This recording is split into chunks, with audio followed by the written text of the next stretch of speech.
apa kabar? Jumpa lagi dengan saya Yusnawiyandi. Damai sejahtera meliputi kita. Anugerah yang berasal daripada Tuhan terus mengalir dalam tubuh dan jiwa kita. Tetap semangat, jaga kesehatan. Jangan lupa untuk minum vitamin dan asup buah-buahan supaya imun dalam tubuh kita bisa mengatasi COVID-19. Guys, pada kesempatan hari ini kita akan bahas tentang Joko Chandra ya, yang telah makan korban beberapa orang ya, dari lurah sampai jenderal, siapa saja mereka. Kita akan ungkap ulas sedikit tentang yang bersangkutan. Selalu untuk like, subscribe di channel YouTube saya agar hari lepas hari kita bisa terus saling berkomunikasi dan saling membangun satu sama lain. Guys, seperti yang kita ketahui beberapa waktu yang lalu ya, Joko Chandra ini menghebohkan lagi di Indonesia buronan kasus Bank Bali ya. Yang pertama adalah pembuatan EKTP ya, di mana lurahnya ini sudah dicopot dari jabatannya dan sekarang dipindahkan di balai kota ya, membantu staf wali kota ya. Tidak hanya dia sampai di situ guys, ternyata ini merambah ke institusi kepolisian ya, tidak main-main. Ada 3 jenderal yang akhirnya dicopot oleh Kapolri, 2 berpangkat brigjen, 1 berpangkat irjen. Nah, salah satu yang dicopot yang paling tinggi adalah Irjen Pol Napoleon Bonaparte ya. Siapa yang bersangkutan ya, bahwa sekarang yang bersangkutan ini dimutasikan dengan jabatan analis kebijakan utama Itwasum Polri ya. Dulu sebelum dicopot, beliau adalah Kepala Divisi Hubungan Internasional ya, Kepala Divisi Hubungan Internasional. Nah, dicopot ini karena berkaitan dengan Red Notice Joko Chandra ya guys ya. Diduga beliau ini menghilangkan Red Notice, diduga ini masih penyelidikan dari institusi kepolisian sendiri ya, internal dari Propam. Jadi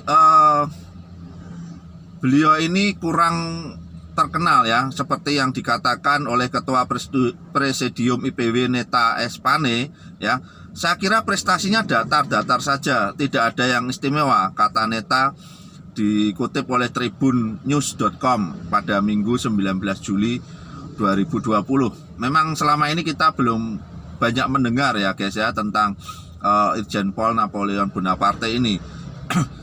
Jadi beliau ini ya, kita ungkap sedikit, beliau ini adalah perwira tinggi kelahiran 26 November 1965 ya. Lulusan Akpol tahun 1988, pertama kali sebagai Kapolres Ogan Komiring, Ulu, Polda Sumatera Selatan pada 2006 silam ya. 2 tahun kemudian karirnya melejit ya, menjadi Wakil Direktur Reskrim Polda Sumatera Selatan 2008 ya, luar biasa ya. Hanya setahun berselang guys, ia langsung didapuk sebagai Direktur Reskrim Polda Daerah Istimewa Yogyakarta DIY 2009 ya. Luar biasa karirnya ya. Nah, tidak pada tahun 2011 barulah Irjen Napoleon dipanggil untuk mulai berkarir di Mabes Polri ya. Ia mulai menjabat sebagai Kasubdit 3 di Tipidum Bareskrim Polri ya. Setahun setelah ia menjabat Kabak Binlat Konwas PPNS Bareskrim Polri 2012 dan menjabat sebagai Kabak Bindikdit Akademik Akpol pada 2015, Irjen Napoleon memulai karir sebagai bagian dari Interpol pada tahun 2016. Jadi terlibat di dalam Interpol ya guys ya. Pertama kali ia menjabat sebagai Kabak Konvinter Set NCB Interpol Indonesia, Divhub Binter Polri hingga menjadi Ses NCB Interpol Indonesia di Binter Polri pada 2017. Karirnya terus menaik ini Pak Napoleon Bonaparte ini, ya guys ya. Kemudian 3 tahun setelahnya ia menjabat sebagai Kadip Hubenter, Hubungan Internasional ya. Polri menggantikan Irjen Pol Purnawirawan Saipul Marta pada 3 Februari 2020, baru Februari kemarin ya guys ya. Namun baru 5 bulan ini menjabat, ia dimutasi karena diduga lalai mengawasi bawahannya hingga terbitnya penghapusan Red Notice Joko Chandra ya. Karir yang begitu cepat melejit akhirnya juga tersandung kasus karena dianggap lalai mengawasi anak buahnya sehingga terbit penghapusan Red Notice Joko Chandra ya.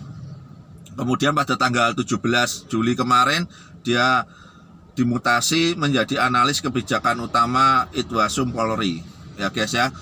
Ini luar biasa ya, Joko Chandra ini ya, sudah buronan menjadi sempat diduga sudah menjadi warga negara asing ya, Papua Nugini, kemudian kembali lagi ke Indonesia mengajukan PK ya terhadap kasusnya. Dia membuat KTP, prosesnya hanya 1 jam, dikawal langsung oleh Pak Lurahnya, dan Pak Lurahnya sekarang juga sudah dimutasi ya guys ya, korban-korbannya, dan 3 jenderal juga dicopot dari jabatannya oleh Kapolri ya.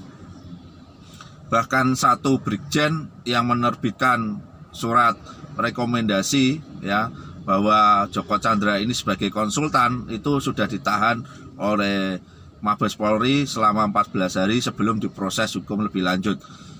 Ya guys ya, inilah berita-berita yang mungkin kita perlu mengetahui sebagai wawasan kita ya, supaya kita juga punya pandangan siapa sebenarnya Joko Chandra ini ya. Begitu luar biasanya, begitu licinnya sehingga bisa sampai melibatkan petinggi Polri ya. Semoga kasus ini cepat selesai dan Joko Chandra bisa segera dieksekusi ya oleh kejaksaan untuk mempertanggungjawabkan perbuatannya. Terima kasih guys, damai sejahtera meliputi kita semua, anugerah yang berasal daripada Tuhan terus mengalir dalam diri kita bersama dengan orang-orang yang kita kasihi dan kita cintai. Amin.